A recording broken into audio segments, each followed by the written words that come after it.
Well, hello world, welcome to Raccoon Point Studios. I'm Sean Bombs, and today we are going to unbox this pedal and mess around with it. I am super excited about this because I'm a big fan of the Attack Decay, and this is the Pico Attack Decay, so it's going to be smaller and it will fit on my pedal board because as much as I love the other one, I just don't see how I'm going to fit it on my existing pedal board right now. So, we'll see. But this... Wow. Look at that. Oh my gosh. That is so small. I mean, these pedals are small. Smaller. I mean, you know, they're on the smaller side. But this thing, wow, I am super excited about this. Because right now on my gigging board, like my main board, I have a Moore, slow, whatever it's called. And it, you know, basically is a swell pedal, Attack Decay kind of pedal. Except for it doesn't have all the controls that this has. And it doesn't have like a poly function. So it's good for like one note swells and stuff like that, but other than that, it kind of, you know, it's limited in comparison. But look at this beautiful thing, man. Look at that. Whoops.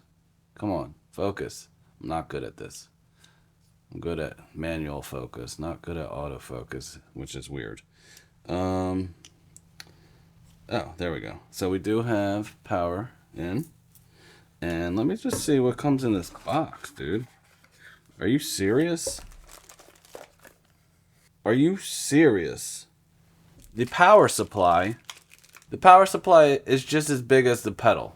It's actually bigger. I think it's heavier. Amazing. And what's this in the box? Oh my gosh. Yo. That is some cool swag. And then you do have some rubber feet, which I'm going to put on, and you have a manual, sorry. And you have a manual. Okay, so it only takes 100 milliamps, but they give you a power supply for 200 milliamps. Like, people aren't even given power supplies, you know. It's been hit or miss with some of these companies, but there's a lot of companies charging $300 for a pedal, and then they don't even give you a power supply. Now, I know a lot of us already have plenty of power supplies, but still, dude, that's great. That's nice. That's a beautiful thing. Well, I'm gonna see if it's not noisy just connecting it to my Voodoo Labs. And I have a 200 on here, 200 output on here, so we'll see what happens. If it's noisy, then maybe I'll connect it to the other power supply. But let's see. Boom. We have light without putting anything in there. That's crazy, dude. Yeah, that's seriously crazy. I can't wait. All right. I have a Behringer 80A, whatever it's called. 200, 800? I don't know what the hell this is. Ultra Gain Digital. We have an Ultra Gain Digital now hooked up to the Apollo Twin, so I can do some live stuff at a later date. I plan on doing some live things so I can have more outputs or inputs, I mean, and I can set up like different synthesizers on their own thing and a drum machine on its own thing and some vocals maybe on the Apollo Twin so I can take, you know, use the unison and then, you know, have guitar on its own thing, maybe a bass, maybe loopers, who knows. But I plan on doing some crazy wild stuff live here sooner or later.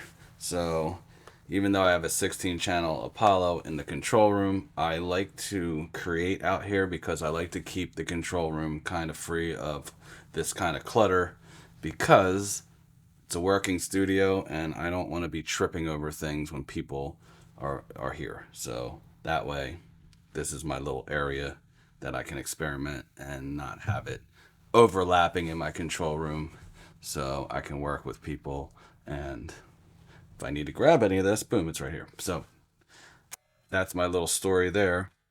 I know that was very exciting for you. Alright, so the Strymon Iridium's the amp today. As usual, I have it on the round setting, which is a Fender-like setting. And I'm trying this Fat Sugar out. We're going to do a video with this. My wife's in the process of picking out a few pedals to switch up on her bass rig because some of them she doesn't like. And we're just, you know, reinventing some of our stuff for live gigging because we plan on playing out soon again. But she's on a quest to do that, and she'll be joining me in some future videos where we start dissecting and taking apart her existing pedal board and trying out different things, and we're going to bring you guys along for the journey of that. And then eventually I'll be doing my pedal board again too. But this is the MXR from, the Fat Sugar from MXR.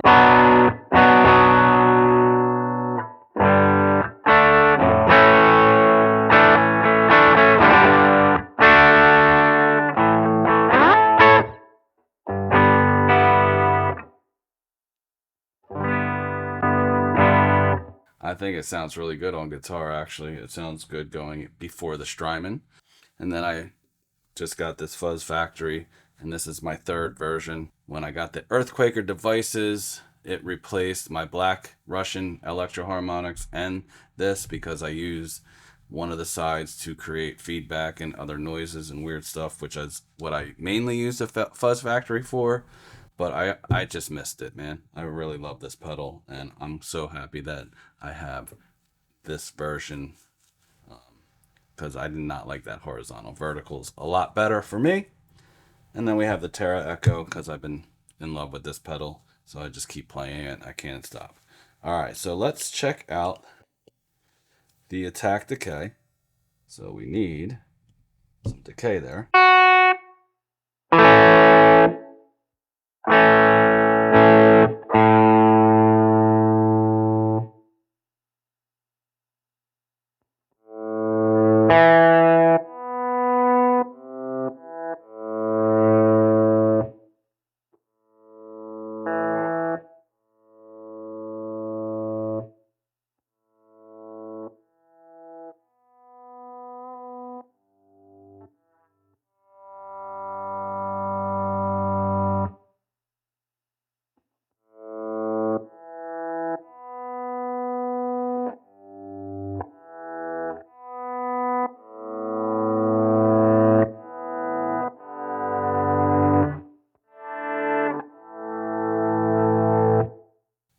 And it always sounds better with some kind of delay or reverb after it.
So far it behaves like it's supposed to, or how I expect it to.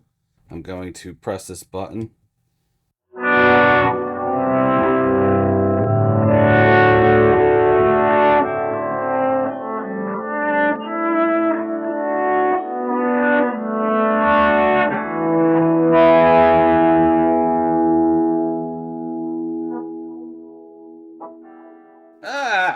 Come on. Poly, number 5. Green is mono. Orange is poly, just like I thought.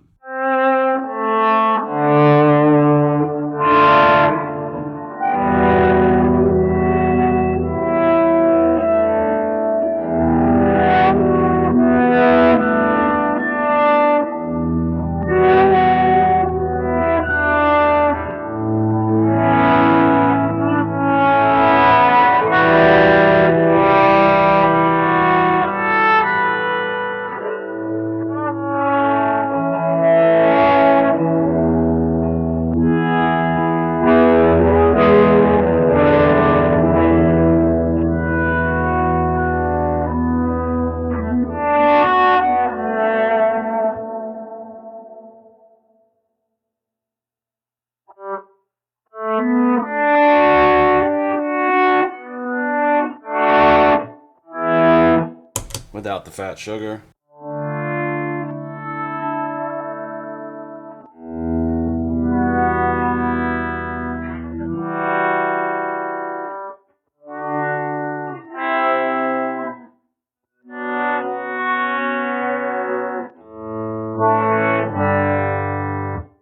So without the fat sugar, you can hear a little bit more of some artifacts in there on the poly mode, and it's going to, because it's doing a lot. I don't know how to say it, but I noticed this on the original Attack Decay, as well as the swell sound in the Pog 2, I think it's called. That there'll be a little bit of this weird hollowing of the sound. It depends on what you pair it with. I really feel like the Attack Decay is the type of pedal that you have to have something accompany it, whether that's reverb, delay, echo, modulation, something else to just give it something like a longer tail or something that it can go into that helps it mask the artifacts, I guess. And also it just sounds cool, you know what I mean? It's just something that is better paired with other pedals to really make it shine.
Now I'm going to try it in mono mode again, and you'll see the difference when I try to do that same thing there.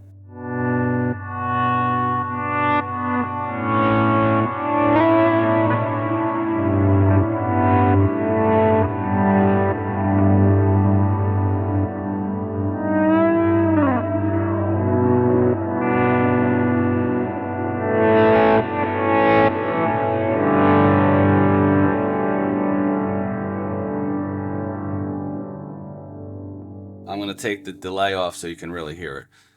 Just notice how it cuts off the existing note when I play a new note.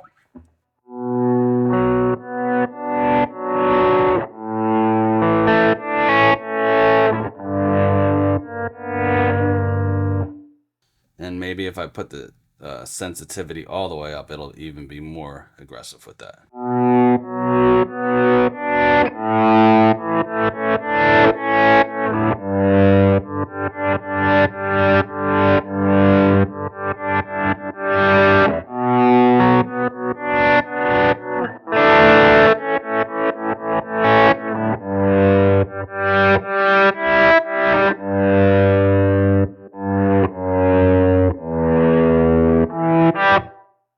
Actually, that's kind of cool. I kind of like how it cuts itself off like that for certain things. So it's versatile. I'm going to tell you right now, it's versatile.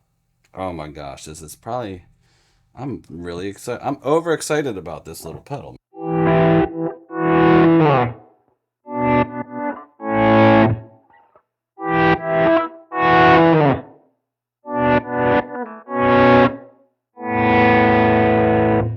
So then you also have the ability to change the decay of this, so you can shorten it.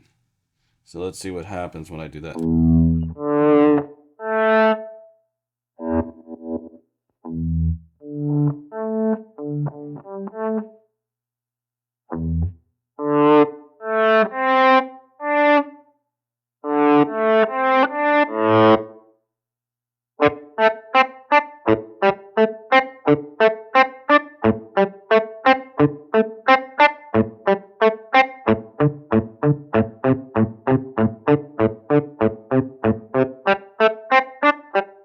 That's pretty cool. Let's try that with the Tera Echo. Let's make the Tera Echo short, tone down, feedback shorter.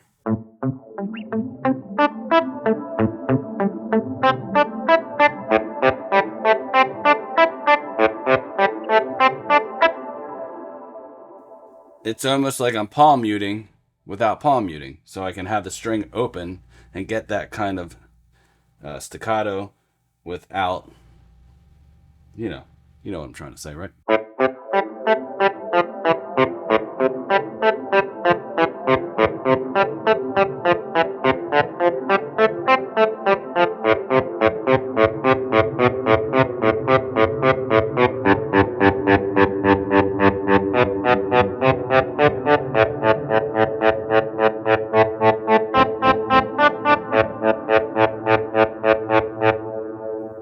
That's awesome. Let's see what happens with this fuzz pedal. This could get loud.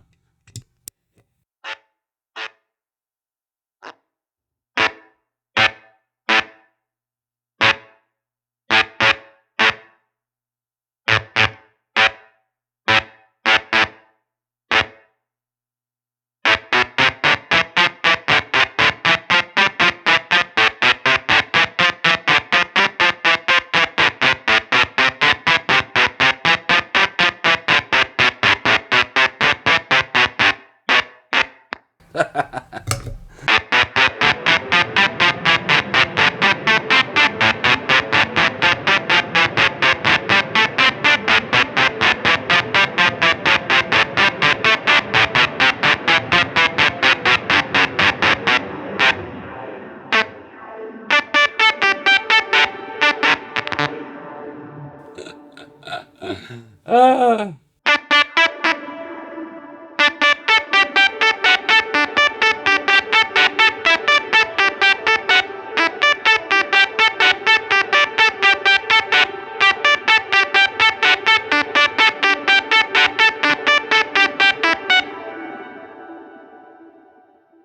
Don't tell Slash I did that. Please don't. That's funny though. I like it. This pedal, man. I don't know if it's the coffee or what, but I'm excited. And the price is right. I think what was it? $130 something for this little pedal, and it does quite a few things. Now, the Attack Decay original has 3 presets you can use. It has a really killer fuzz, and it has a mix knob on it. It has insert jacks and the ability for expression. I think, does it? Let me see. Let's see. It has an expression jack right here, and it has ascend and return, so you can put other effects in between it.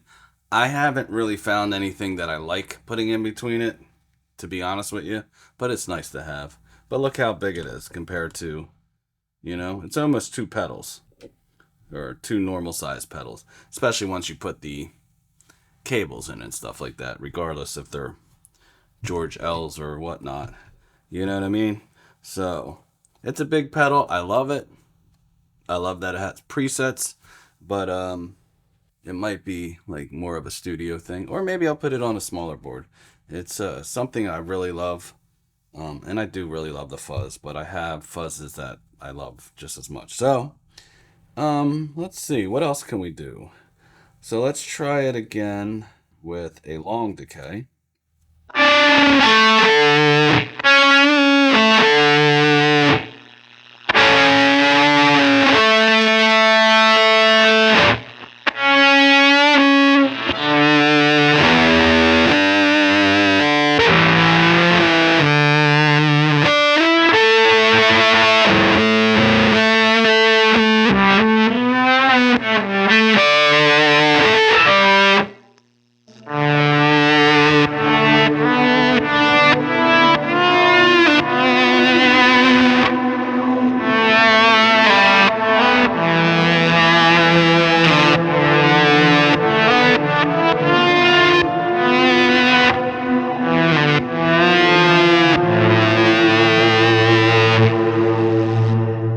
So I think, the Fuzz Factory is a beast in its own right and very hard to pair with other pedals, I find. Um, it's good, to do certain things, but to just get your average fuzz, probably not the way to go with this. It's not going to give you anything intelligible.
What should I do?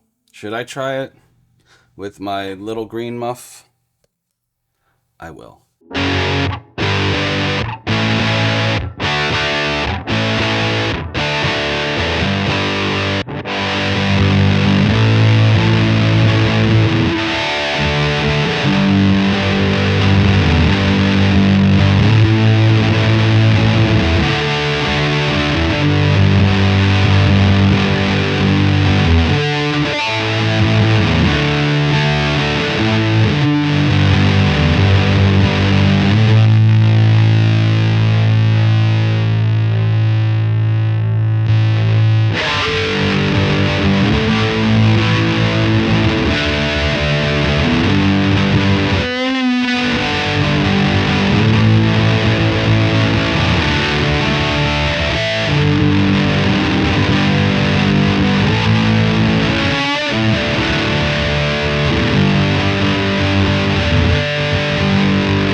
I have nothing left to say. This pedal's awesome. Go out and get it. It's a no-brainer for real. If you want a swell sound, if you want something with a little bit more versatility than your average attack swell kind of pedal, then and you want something smaller than the attack decay and less expensive, and you don't need the fuzz in there or any of the other stuff, it's great. It's great. It's great. It's awesome. It's awesome. That's all. So if you're into this kind of stuff, hit the like button, subscribe to the channel, hit the bell to stay notified, and I will see you in the next one. Bye bye.